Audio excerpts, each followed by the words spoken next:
How's life? How's the family? And what have you been up to since we sat down for our Pitch Talk Eats interview in 2014? Yeah, amazing turn of events since I last saw you. Family's all good, thanks for asking. Eldest daughter's getting married next year. Number two's carving out a nice career for herself. Boy's cracking on doing what he wants to do, so all good. Can't really complain on that front. Yeah, I mean, since we last spoke, we actually had another visit, didn't we? Like with, I came back with Vernon, and it didn't work out the way we was going to do it. So what I did, I made a decision between Christmas and New Year 2014, after more or less wasting, well in excess of 18 months, the previous 18 months. It was a case of either being beaten, allow myself to be beaten, or not give up. So I decided, like, which is normal for me, not to give up, you know, come out swinging. And I literally started the book from scratch, because all the previous notes were erased due to our little disagreement. Got a biro, got a pad, probably 2 pads of A4, and then the words just and the memories just poured out. And by the August, I had it done. The only thing that's held it up in the meantime is like things like legal, proofreading, book design, different bits and pieces. But we're at the stage now where we released it, and so far so good. Has the reaction to the book been positive? Have you had some negative, or has it been pretty much all positive? I've got to be frank and say there hasn't been, perfectly frank, we had it. I don't think I've had one negative comment. I mean, people, I've had one geezer trying to crack a funny, or just make the observation that, well, you know, here we have like John Sitton actually admitting that when he was a youngster, like a teenager, he was actually like, he behaved like a bit of a numpty, which I do. I've held my hands up to that. But, you know, the reviews, phenomenal. I couldn't ask for better. The feedback's been fantastic. People have, well, it's just made it all worthwhile, really. Because it's not as if I was an household name and there's a massive financial aspect to it. It's just made all the hard work worthwhile. The fact that they've enjoyed it, it's all I wanted was for them to enjoy the book. But, you know, at the same time, the main core element is the fact that I wanted to redress the balance after all this time with regards to the Channel 4 documentary. And as for, there's Talk Sport, they've got a book review website, and the one I've got on there was phenomenal. Actually couldn't ask for it to be going any better at the moment. For those who aren't familiar with you, and might not have watched the previous interview, who is John Sitton? What makes you tick, and what gets you up in the morning? For the last 14 years I've been a black cab driver, but probably more infamous for being involved in Channel 4 documentary, which registered probably 20th anniversary back end of last year. And I've been like sort of outcast and ostracised from football since then.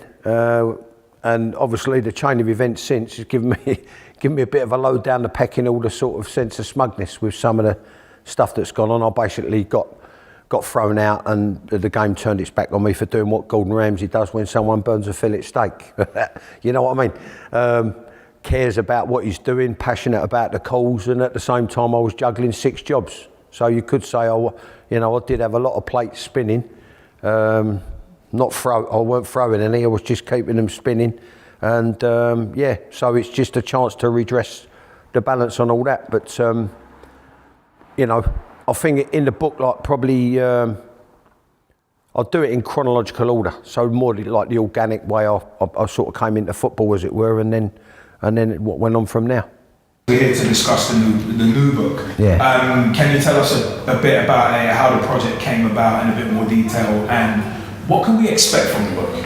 In homage to my profession now, and the fact that it's a sarcastic sort of like slant on it, if you like. A little knowledge is a dangerous thing, I've called it, because I think I've got more than a little knowledge.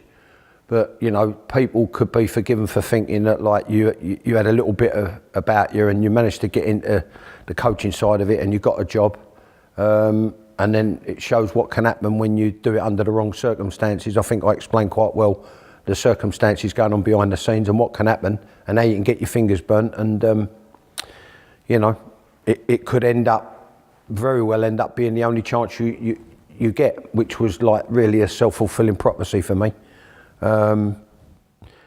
It explains in chronological order, like really, like the upbringing with regards to the few things that you had at your disposal as a kid in my time, and then obviously you turn to sport. Kids have got so many distractions now, and then sort of how it grew organically with regards to me getting in the pro game, involvement at Arsenal, Chelsea, Millwall, Gillingham, Leyton Orient, possibility of a transfer to Brentford in between all of that, and then like the FA involvement with the FA as a coach educator. And then getting the job at the Orient, and then sort of the reasons behind my perceived fractious behaviour, deemed unacceptable, which I've got to say, I've got to keep reiterating, it now pales into insignificance, you know what I mean? Which I compile quite a list actually of the crimes and misdemeanours with regards to the goings on. Everything from corruption at the highest level, the governing body, probably tantamount to endorsing or condoning rather than punishing racism with regards to UEFA. Then you've got overt racism from Mr. Potato Head, who won 2 FA Cups with the biggest club in the world, about a player who's won every honour in the game. And also I met him as well, nice guy, met him in the press room at Arsenal. Underage sex, which is now twice, curb crawling, probably the most heinous crime of all. 2 players have been nicked and served time for manslaughter. What did I do? I swore at what I perceived to be overpaid underachievers. There is a funny little aside with regards to one manager. I was driving my cab and I got flagged by this like sort of what looked like an unkempt sort of forlorn figure staggering down the road, and he asked me to take him to a particular hotel, actually on Lancaster Gate, just before Lancaster Gate. Actually used to be called the Royal Lancaster, on a little triangle that forms Gloucester Place and Sussex Gardens and Bayswater Road there. Pulling out a bit of knowledge. He gets in and recognises me and confesses to not wanting me to sit next to him in the dining room over dinner at Lilleshall, or standing with him having a pint when we converted from the full badge to the UEFA A in 1997. I just said, he said, I can now see like that, you were hard done by. And I don't want you to fall out of love with the game and trying to be all sort of patronising and philosophical and pseudo-intellectual. And not long afterwards, he was under a bit of pressure at the time. And actually a victory this weekend's just relieved the pressure at his new club. But he was under pressure at the time, and as the ball ran out, of play, there was an exchange between him and an opposition player, and he headbutted the opposition player. So you could probably work out who the guy was. And here's him lecturing me on dropping a few F-bombs in the dressing room. So, but that's football. That's football. Duplicity and hypocrisy rule. Were there any obstacles thrown in your way in terms of getting the book done, and have you had to change names to protect, maybe protect the guilty? I've given incidents, and I've highlighted stuff that I know what went on, teammates and members of staff, etc. One member of staff I've named, it don't matter, he divorced his first wife anyway, but what he got away with was unbelievable. You know what I mean? Other ones I've just like left the name out and just given the incident name of what went on with regards to like one particular manager cruising a red light district in a hire car on tour, and procures a couple of females, then goes back to a place where he's anticipating a night of pleasure, and he gets mugged by their pimps.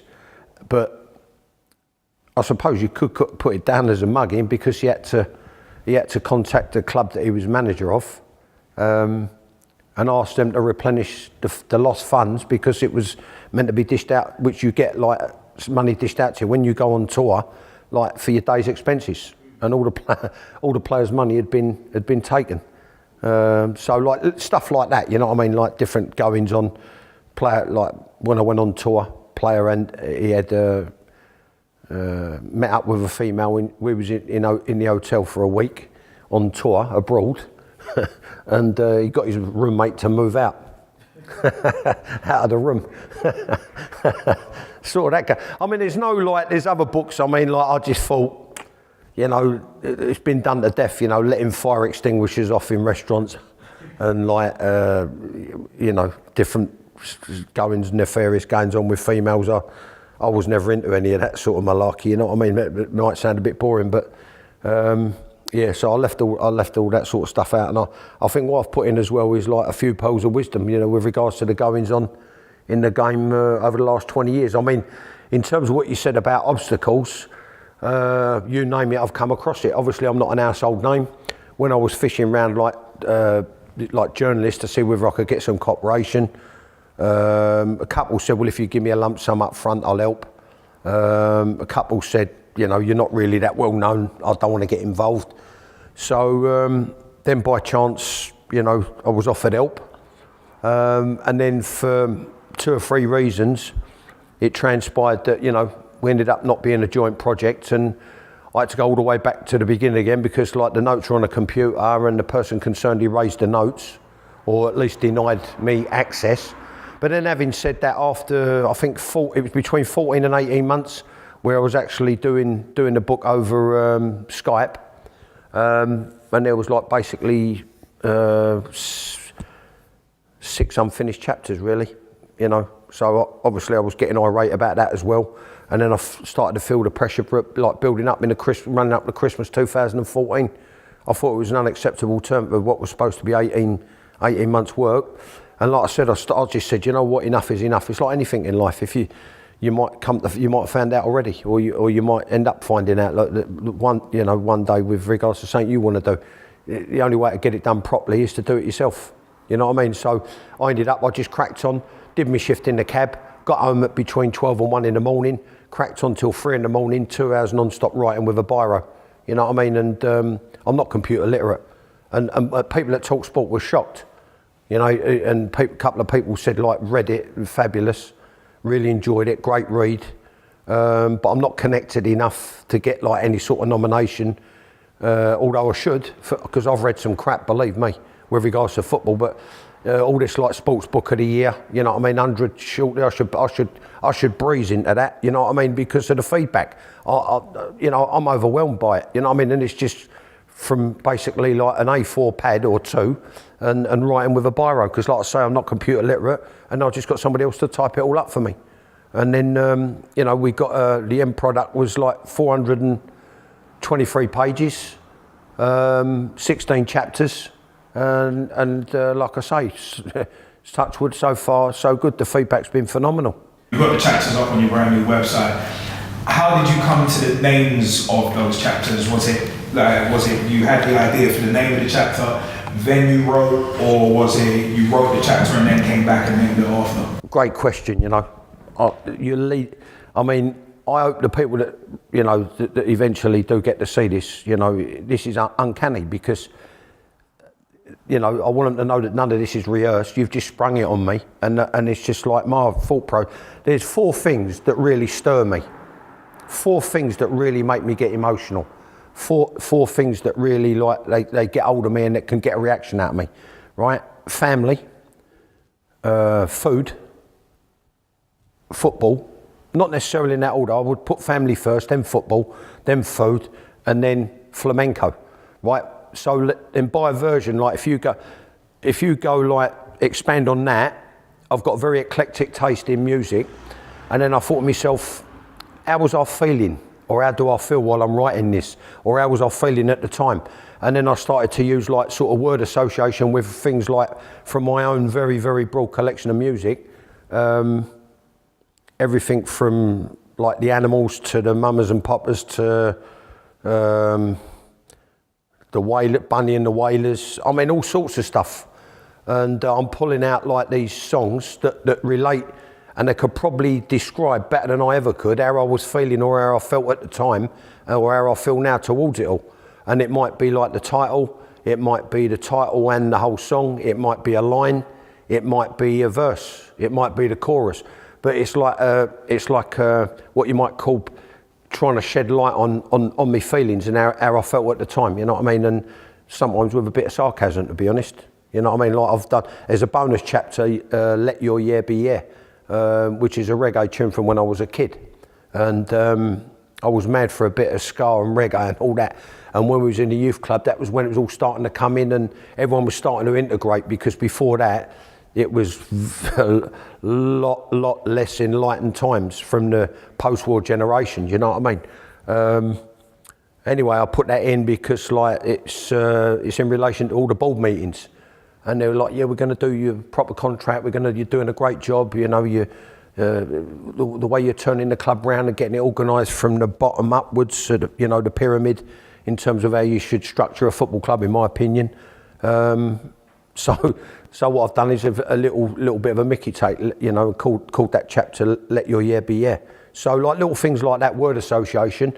And what I'd say is anybody that's bought it and they watch this, or if anybody is going to buy it, then I've recommended that, only a paragraph, that they play the music, you know, tap it up on your laptop, or if you've got it, and then listen to it, and then read the chapter, or read the chapter, then listen to the thing. And, you know, it's worked out quite well. Stuff like goings on in my household, House of the Rising Sun, you know, by the Animals. Like I said, Let Your Yeah Be Yeah, Own Kind of Music by Mamas and Poppers, all just like word association, and that's how that come about, really. Were there any parts of the book that you were worried about, or that you are worried about kind of putting out there for the world to know? Only one thing to do with my personal life and my private life, involving me and my wife and my children. And I said, like, I've only left one story out of this book, and the only reason I've left it out of the book is, but basically at my wife's request, because the third party concerned, she didn't want them to get any sort of publicity, and also from my own point of view, you know, the people who suffered before don't deserve to suffer again. I didn't want to hurt them by bringing it all up. Probably would have, you know, made for a bit more sensationalism, but I'll be honest with you, I think the book's sensationalist enough as it is. You know, without me talking about other goings on. And yeah, I mean, that's the only thing really that I sort of stopped myself from, and I wanted to do a bit about it, and then my wife said, well, you could do a bit about it. And she said, but I just got to insist that you don't mention names and well. I said, no, you know what, forget it. I don't see why, you know, anybody should really, so I'll plead the fifth on just one thing. And that's purely and simply because, you know, the people actually that were hurt before, they don't deserve to be hurt again by bringing it all up again and regurgitating it, you know what I mean? And if anything, you know, it's a little bit selfish in the respect that, like, you know, everything's moved on and I've come out of it the other side with everything intact, luckily enough, and no reason to revisit it. No, but everything else, I mean, family stuff from when I was a kid, you are what you are and what you come from, you never should be ashamed of what you come from. I did leave out the fact that me granddad on my mum's side was a diddy coy. So I come from gypsy stock, silk trading gypsies of the 15th century all the way down to my granddad. And sounds stupid really, and my kids got me the box sets. I got emotional watching it. Peaky Blinders. That was like a without so much violence, but that was like just like a scene from our road. It was like a scene from our family, a scene from my granddad running things, and he came from that sort of stock, you know what I mean? And then my nan on my dad's side, you know, because I give all the names, her name was Louise, she comes from circus people. And then like my dad, my granddad on my mum's side, he was from like a domesticated gypsy really. I'm not ashamed. You know what I mean? It's just like you are what you are. But I left that bit out. I just thought, well, you know, rather than... but what I did do, I placed emphasis on the fact that there was for a long period in my life where I felt very socially awkward, because like I was always like perceived as the kid from the rough family in the neighbourhood, you know what I mean? But we were self-sufficient business people. Had a lot of businesses, my granddad and my family, and so, you know, as rough as we were, we survived, and we eat to live in, turned a pound note. But other than that, all the stories in football, like all the stories to do with the clubs that I was at, transfers that could have happened, places where I experienced things, I haven't left anything out. Is there anything you forgot to put in or missed out, or is there kind of anything that you wish you had put in the book? From my childhood, all the key incidents with regards to me getting representative honours, how I got them, and then how I utilised them, and then all the key incidents with regards to the goings on at different clubs, starting with Arsenal and like Osgood Slatters and all that getting released, them wanting me back, and then the other stuff like 9 clubs after my signature, choosing Chelsea, right the way through my playing career. Then how I got embarked upon a coaching side of it, or a coaching career, even down to the stuff that I experienced at the FA via the LFA. I've gone into quite fine detail with it, and I'm quite happy the fact that I haven't left anything out other than the thing that I've mentioned earlier, which is like no reason for the people that suffered before to suffer again. You know what I mean?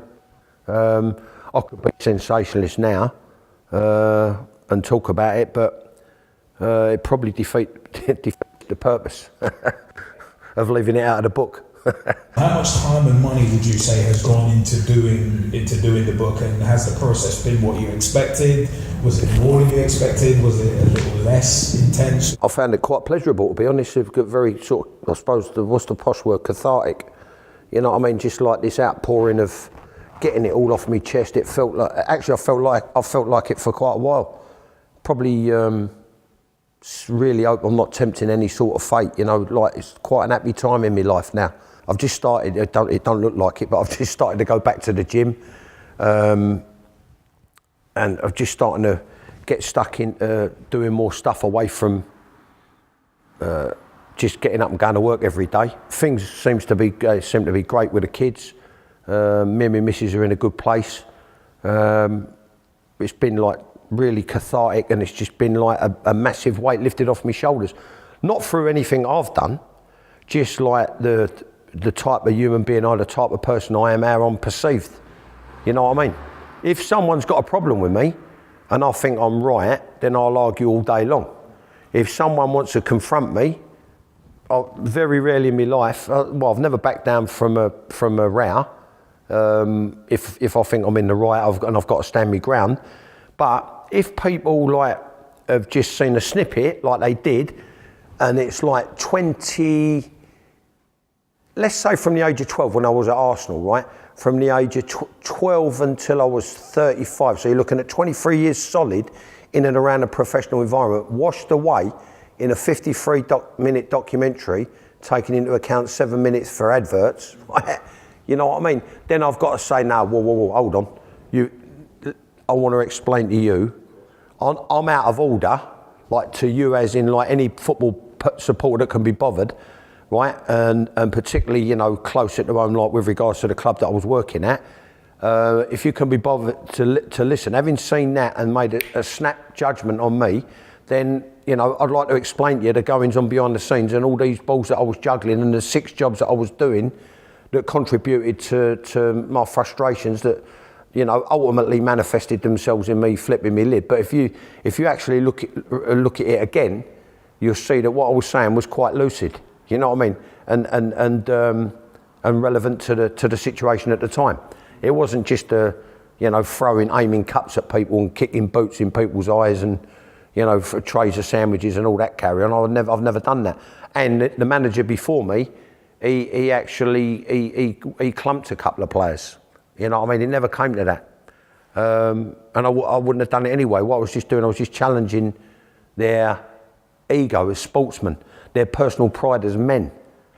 I had it done to me. Sometimes it's just about to get a reaction, just to let them know you're watching their every move. And I'm throwing this challenge out to you, and what you're going to do about it. And then when you get angry, I'd have just gone, whoa, hold on, now save it for when you run up the tunnel. Because I'll promise you this, I don't care who it is. I don't care what kind of waffle and what kind of PC nonsense they come out with, right? I promise you this, right? You cannot play sport, especially at professional level, right, without a little bit of anger there. You've got to have a little bit of People call it passion. There's got to be a little bit when you go for an header, when you go for a tackle, when you ping the ball, when you strike the ball, when you're bossing a teammate. If a goalkeeper's coming to punch you, it's got to be done with a little bit of anger, because if you don't impose yourself, and I don't care what anyone says, if that don't exist, right, you ain't a player. You ain't a player in my book, especially at the lower levels. You know what I mean? And I think there's got to be be a little bit of anger and passion. What I used to say to my youth team is, I used to say, listen, all right, so it sounds a bit strange, but I say, let me ask you this question, right? If someone's like a little bit, they're not really cooking, not on the ball, they're not playing the match or training it properly. I go, listen, if you had a girlfriend, right, and then all the other lads would take me, okay, you ain't got a girlfriend, you know what I mean? So straight away you're creating a bit of banter, a bit of atmosphere. I go, listen, let me just, serious question, right? Would you make love to your wife or your girlfriend and stop halfway through? And they look at me and I go, and would you do it? Would you make love to your girlfriend and only give 50%? Right, and then look at me, I'll go, then it's exactly the fucking same for football, right? Don't quit on me halfway through, right? And don't give anything less than 100%. You understand what I'm telling you? And it's sort of get that, it's a bit of a strange analogy, but I think I'm right, because I think like, you've got to just be, if you're going to throw yourself into something, whether it's making love to your wife, or playing football, or playing tennis, or boxing, or swimming, or whatever, dancing, don't bother. If you're not going to give everything you got, don't bother. You understand? And that's the message I was trying to convey. And that's the type of thing I used to say, you know what I mean? So I just happen to think like that I was misrepresented and it was unbalanced. So what I've tried to do with the book, right? And I'm giving you a long-winded answer again, but what I'm trying to do with the book is I'm trying to redress the balance and outline the circumstances, you know, with regards to the goings on behind the scenes and the personalities involved, and some of the firefighting that I had to do, and the mischief. You know what I mean? All people will say, well, that's part of management, but I've always said I don't think it is, because I don't think that. You know, looking at it from a selfish point of view, once I came away from like an errant youth where I was getting arrested and fighting and all that, so that's all in there. I hold my hands up to that. And I said, some people might have handled it differently, right? And I'm going to say, they might be right, but I didn't. I wasn't like that. You understand? If someone's trashing my mum's front garden and my car, and then they take a swing at me, you know what I mean? It's an off. If someone's bullying me brother, they're going to get a slap. If you know what I mean, I'm not saying it's right, and I'm not saying it's the way to handle it, but it's the way I handled it. You understand? And I was different. Now, you know, at the end of the day, when you fast forward to like the goings on at behind the scenes at Leyton Orient, what I've done is I've tried to outline some of the nonsense that I had to put up with, and I said it in 3 or 4 times in the book. Once I matured, I know what I was like. Right, so what I did is I actually, rightly or wrongly, I judge people, I judge them by my standards, how I approach training and how I approach games. And what I said was, at a very young age, you know, probably when I got married, 21, I became a man. And you don't have to manage men. Men manage themselves. Because people keep going on about man management. It's one of the biggest myths in the game, like net spend, right? Complete and utter political correctness bullshit. There's no such thing as net spend. If you've like sold some great players like Peter Eustace did at Leyton Orient, but called all the money back by selling Chris Bart-Williams to Sheffield Wednesday with tack-ons 800 grand, right? It's no good clearing the decks, and if you're hovering just above relegation and then you resign and walk out. What good's a net spend? No good. It's no good to me. If I'm chairman, I'm not interested in your net spend. I'd rather you go a tenner overdrawn and guarantee me, you know, winning the division or getting in the playoffs. Do you understand? So it's exactly the same situation when people talk about man management. What is that? You don't manage men. Men manage themselves. Look at Ferguson. What a job the geezer had. Do you know what I mean? Can you imagine like Wenger now with Sanchez? Go back to Ferguson with Scholes and Butt and maybe not so much Giggs, but Scholes, Butt, the Nevilles. Beckham to a degree. You're going to go to bed, Schmeichel, Bruce, you're going to go to bed every night, you put your head on the pillow, flick the bedside lamp off, you've had a read, you rest easy. You ain't got to worry about scallywags doing this or doing that, because men manage themselves, and that's my point. What now for John Sitton? Where do you aim to go from here? What do you want to do going forward? Is there anything, like, for lack of a better term, you want to cross off the bucket list? No, I'm in a good place now. I'm looking forward to my oldest daughter getting married next year. I've got everything off my chest. It's been one hell of a cathartic sort of exercise.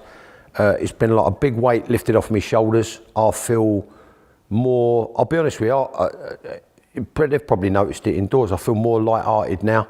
I'm carrying on more light-hearted. I just like a cabaret act every day, like the way I act the goat on Twitter, I act the goat at home. You know what I mean? I throw these like pseudo tantrums because it's what people expect of me, you know what I mean? But they know I'm only mucking about. And at the end of the day now, I'll just take take things as it come. My main goal now is to get back in the gym, get a semblance of conditioning back, stay healthy, see some grandchildren come along. What has happened is a byproduct of me being on Twitter and doing the book, a couple of offers have started to trickle in, whereby I can go and look at a bit of grassroots football and non-league football, and people have been just unbelievable, warm enough and friendly enough and accepting of me, and extended their hand in friendship, which, like, you know, they don't know really how much it means to me. You understand what I'm trying to say? It should have been someone at a professional football club should have just picked the phone up, because they say one thing and do another. I remember Teddy Sheringham in the David Lloyd at Chigwell, and he went to me, Sits, he said, it's happened 1,000 times before, because I actually put it in the book. But then I've left people to make their own minds up. He said, Sits, what you did, he said, it happened 1,000 times before, and it's happened 1,000 times. What, Sits, what's the big deal? He said, ain't you got anyone? I said, look, Ted, I was never busy.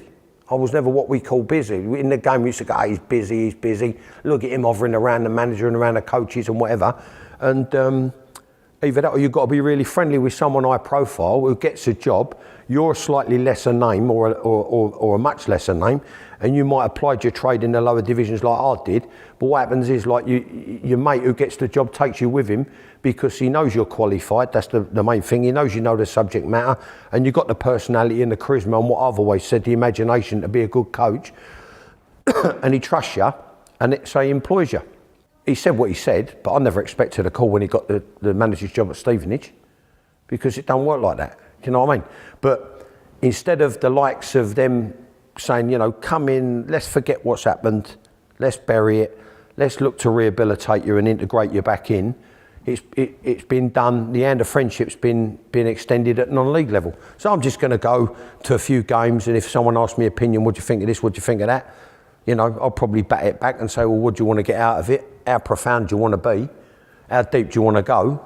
And then we'll take it from there, and I'll give them an answer. Any thank yous or shout outs you'd like to give to those who helped make the book a reality? Indirectly, I suppose, stuff that's gone on has been like a blessing in disguise, with regards to me being like Johnny Lone Wolf, you know what I mean? I've had to end up writing it all myself. I did it in like 8 months, really. No, I mean, like, the printers were good. They helped, and they was like, there was another guy designing it. He kept flashing these things up, how we should lay it out.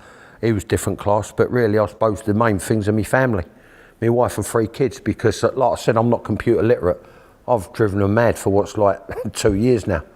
Since I started, these people got this name for it, Betwixtmas. So between Christmas and New Year 2014, I said, nah, I'm not giving up. And I opened the pen, I went bump, bump, bump, and I just started writing, and I never stopped. And so, you know, I needed their help. Can you type this and convert it for me? And I ended up with a manuscript like that thick with 16 chapters. I think they made a mistake, Penguin Ebury. I think they made a mistake. I think they look at me and they think, like, well, he's a nobody. He's not contemporary. He's not like latter day, and not particularly high profile. However, they were interested, and they said to me, can we take the manuscript? So I met them, and then I said, right, what happens now? And they said, we give you an answer in 10 to 14 days. 2 weeks later, no answer. 3 weeks. I'll give them a few more days. I'll ring them at the end of the 3rd week. Yeah, we'll be back to you soon. I'll let it go to 5 weeks, then rung them again, then I'll let it go. Anyway, long story sideways, they had the book for 10 and a half weeks. They took it on a Friday and gave it back to me 10 weeks later, plus all the weekend, and so 10 and a half weeks on the Tuesday. And they said, well, no, not really, it's not really for us. And plus, all our books have been commissioned this year. And I've got to read about people letting fire extinguishers off and, you know, getting oral sex while they're flicking fivers at a bird in the middle of a disco. I mean, like, please. So the feedback so far has been phenomenal, and I think, like, on the upside, maybe, on the plus side, if they'd have backed me, you know, we might have gone even stronger, even more recognition, even more profile. But I'm happy to say that it's like written with a biro, self-published, and it's been like what you might call a family concern. Because, like I said, not ashamed to admit it. Maybe I should perhaps get on a course for volume 2, but like, I'm not computer literate. I want to write a book like Sit's little book of football, because I want to address everything. I've done a little thing at the end about the FA, but I want to do everything from like the coaching syllabus and the coaching system, because I'll scratch the surface with it, right? I'll say, listen, right, so he's Spanish, he's Italian, you're German, I'm English, right?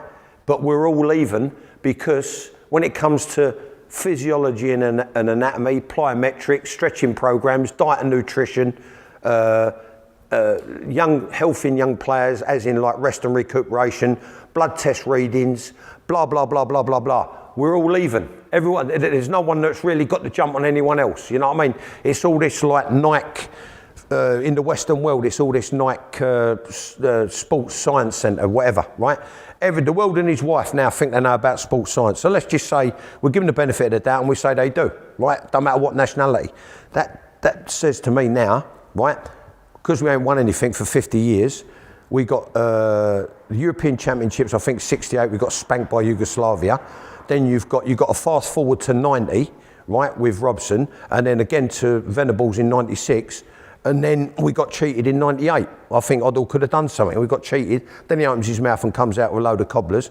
Right? Well, at the end of the day, right? So have I. Big deal. Right? So I've got to say it's this. I'm left with 3 things. Coaching, coaches, and players. Because that's all that's left. Because everything else I've listed, from what you eat to blood test readings and red zones and injury thing, we're all even. Sports science, we're all even. Physiology, anatomy, core strengthening, blah, blah, blah. Tapping into other sports, we're all even. So that can only come down to these 3 things. So what I wanted to do is go write about the abomination that is agents' fees. Like even my old club. I read an article in The Guardian, right? It's laughable. It's laughable. You've got like 3 players or 2 players and the director of football, or 3 players and the manager, they take a whole season's gate money in their salaries, right? Oh, and the rent, right, to the ex-chairman Hearn, right? So you're starting from like a balance of 0 or even minus, really, right? And they paid an agent 26 grand for a muggy foreigner, French, who turned out to be 2 bob, or from somewhere, Italy or some like non-league side village team somewhere. He turned out to be 2 bob. But that 26 grand could have employed, right, 5 coaches at 100 quid a week in a centre of excellence. And on and on and on and on. If you go up to the beginning of this year, you're looking at something like in excess of 120 million gone out of the game. How many coaches, how many scouts, if you did it the old way, how many like centre of excellence admin staff and facilities, grassroots facilities. So you throw the net really wide, because the talent, I believe the talent's in the UK. How many could you employ with 120 million? And it's laying somewhere in wherever, the Bahamas, the Caymans, the Switzerland. Do you know what I mean? Who are these people? You know what it's down to? It's down to paranoia on the part of the clubs. That's what it's down to. So I wanted to write Sit's little book of football and address every issue that I think it might ultimately cause the game to implode, but go a long way to explaining why it is. You've got this so-called influx of foreign players taking the turn of of good British kids, and also the reasons why supposedly we're not turning British kids out. And because I think it's down to the FA, everything can be improved. Everything can be improved. And I've got my own opinions on it. There's up to a certain stage it's good, and then it's about taking it on to the next, and that's where I come in. Do you know what I mean? But it never said a light of day. And I'm not going to write it in the book, because after going through what I've been through, there's lesser men than me and lesser coaches than me. They've had fortunes out of the game. So if anyone wants my knowledge from now on in, right, it comes at a price. No one gets anything free of charge anymore. You know what I mean? And it sounds like I'm going mental again. It sounds like I'm deluded. But I promise you it's not. And you know something? One of the ideas is so simple, right? It's embarrassing that nobody has either thought of it, or if they've thought of it, they haven't said it in public, right? That's how good I think some of it is. But like I say, I don't think I'll ever see the light of day, because I'm not going to volunteer it. You know what I mean? But it'd be nice to, at the moment I'm driving them mad. I'm saying, no, I want to do a volume 2. But what we do, we see how this goes. You know what I mean? But so far so good, the numbers are up there and we're shifting them, so I can't complain. Any final words and thank yous you want to give out? Just to you guys, thanks for helping me, giving me airtime again. Hopefully it'll help me shift a few more copies. But just like the basically, it's been a family concern. It's self-published. I couldn't have asked for any more help from people around me, and also like maybe taking it that little step, like actually the readers themselves, like the support they've shown. It's unbelievable. It's unbelievable how it's like the goings on in the world, goings on in, it's almost as if like we're a minority, but we're not, we're a majority. Do you know what I mean? Some of the nonsense going on in the world and the nonsense going on in London, there's more of us than there is of them. And that's how they're coming across to me. You know what I mean? People that care about the game and like sort of pay attention to the opinions that are floating around. There's just like the support, I can't thank them enough. You know what I mean? I couldn't even begin to thank them. The support they've shown via social media, and actually putting themselves out to request a book as a gift for Christmas, or actually purchasing the book themselves. So just brilliant. And a special thank you to the first reviewer, Adrian Durham on TalkSport. Gave me a blinding review. And I don't know the guy from Adam. I've never met him. And you know what he done? This is why I've got to doff my cap. I've got to take my hat off to him, right? He bought the book covertly, right? My missus just said, I've just got all these going out today, right? Jiffy bags, postage and packing, blah, blah, blah. And she said, she said, I've heard this name before. She said, Adrian Durham. I went, what? She went, yeah, he'd come online and bought it. Never expected a free book, right? Bought the book to read the book and then give his opinion. You understand? And that to me is class. It's like a sports journalist who's put himself out to find out what's really gone on. And so I'd like to thank him as well. Now, but other than that, look forward to next year. Thank you for your time. All right, you're welcome. Thank you. This is John Sitton, ex-Chelsea, Millwall, Gillingham, Leyton Orient, infamous for a Channel 4 documentary aired now 20 years ago. Just released my book, A Little Knowledge is a Dangerous Thing. I want to give my side of the story. If you want to get on board and purchase it, go to www.therealsits.co.uk.